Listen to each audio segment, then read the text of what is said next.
Hello BookTube, this is part 6 of my 2022 library tour. Today I'll be starting with my headboard bookcase.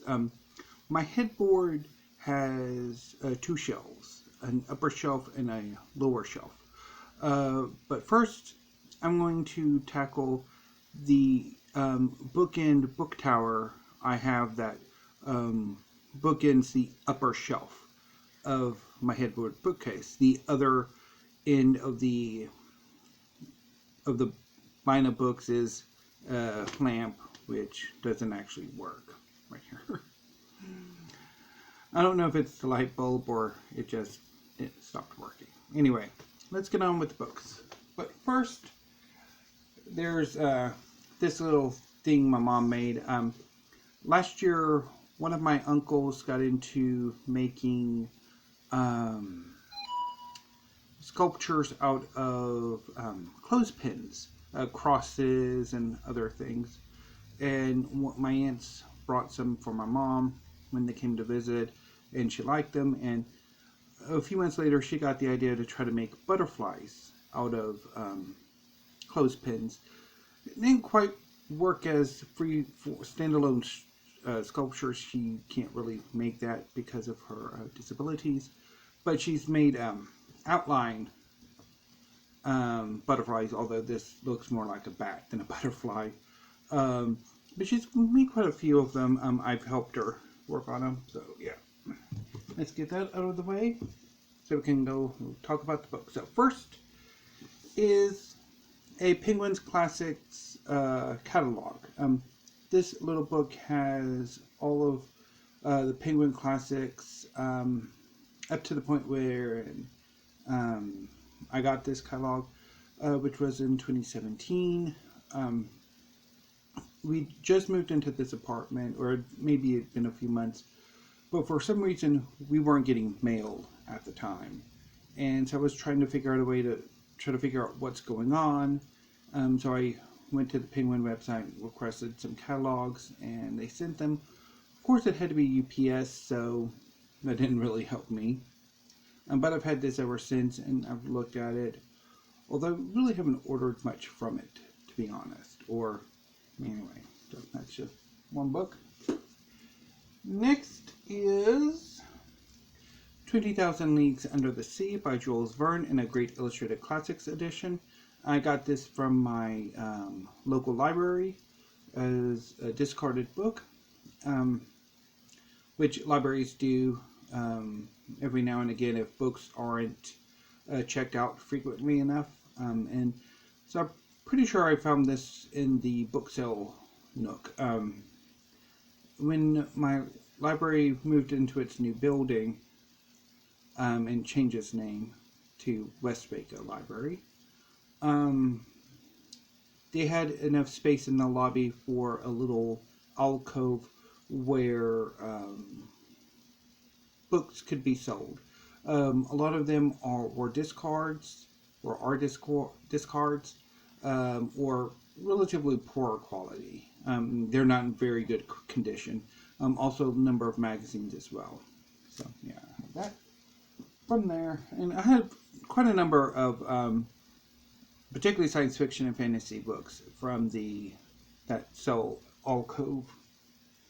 Next is Kojiki, translated by Donald L. Philippi. This is a ancient work of Japanese literature.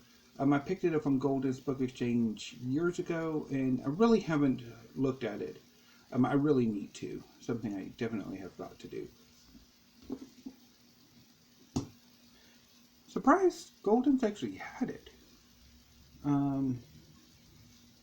Next is the Odyssey by Homer, in the Fagles translation. This book is a little too big to be with the other classics, which we'll get to on Thursday at the very end of part 8. So I put it with the Bookend book tower, although eventually, and I'll talk a bit more about this as I wrap up the library tour with a look forward, or how I'm planning on changing the library. And I'm going to be moving these books, hopefully, to another bookcase when I can get that bookcase. But anyway, so I picked this up for a Greek mythology class. I had for ages a prose translation of the Iliad and Odyssey by Richard Burton, the Victorian adventure writer or explorer adventure writer, which was pretty terrible. But for the Greek mythology class, I went ahead and bought these Fagel's translation of the Odyssey, also the Iliad, which we'll get to on Thursday, and a number of other work classics.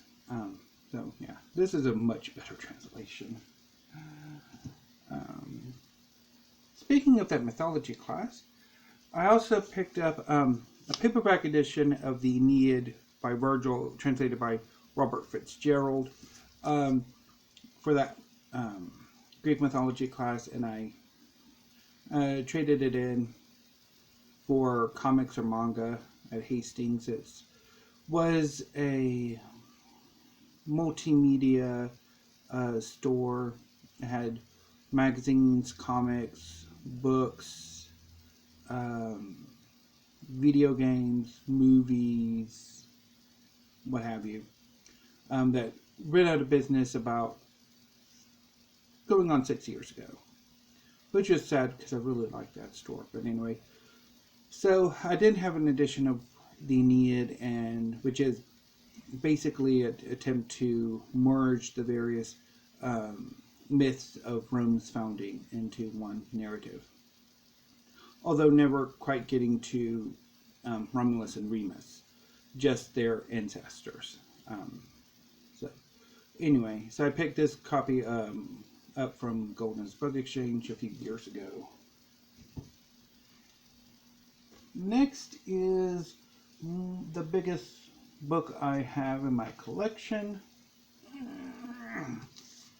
the Norton Anthology of Theory and Criticism, edited by a whole bunch of people. I picked this up for a literary theory class during my brief spell as a graduate student, and I've wanted to read the whole of this anthology for a while, but I seriously doubt I ever will. I don't know, it depends. I mean, at one point, I was actually a bit more interested in literary theory than I was in actual, what I thought my interest would have been had I continued on into a doctorate, which would have been 20th century American fiction, poetry, and drama, with maybe a specialist interest or a further specialist interest in gay fiction, but in poetry. But yeah. Anyway, next up is the literary theory anthology I had for my undergraduate class on literary theory, and that is the Critical Tradition, edited by David H. Richter. I rather like this anthology a bit more than I do the Norton, largely because this one has a few theorists that the Norton lacks, namely R.S. Crane. I have a soft spot for the Chicago School of Formalism. I mean, most people know the New Critics, who were really the main formalist faction. But I really had a softer spot for the Chicago School and R.S. Crane. I've read some of his essays, and they're quite good. Next up is the MerriamWebster's Collegiate Dictionary, 10th edition, which I picked up from the St. Edward's University's bookstore to help with my writing assignments, which I've used somewhat.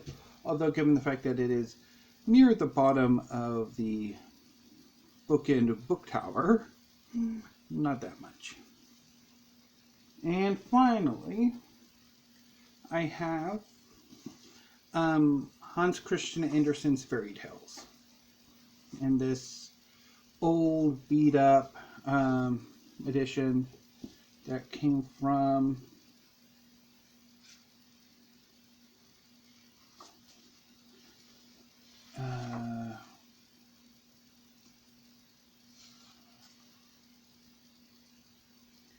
oh my goodness gracious, there.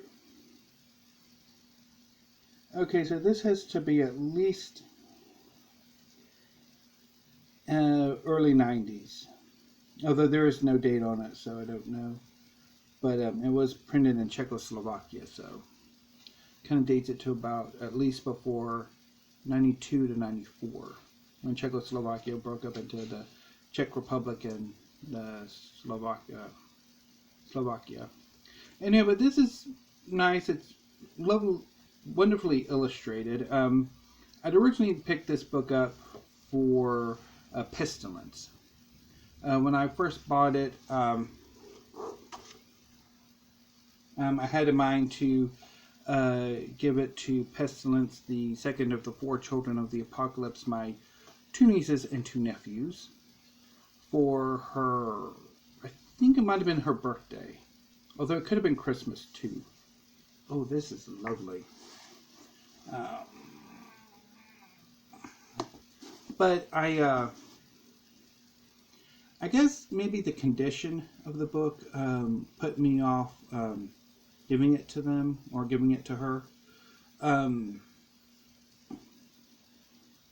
Or it also could have been, I got a big anthology of like Nursery Rhymes for, I don't know if it was for famine or pestilence, and it ended up getting destroyed, not by the girls, but by the fish tank. For some reason they put the books I got the girls on a shelf under the fish tank, and the fish tank sprung a leak, and basically, yeah.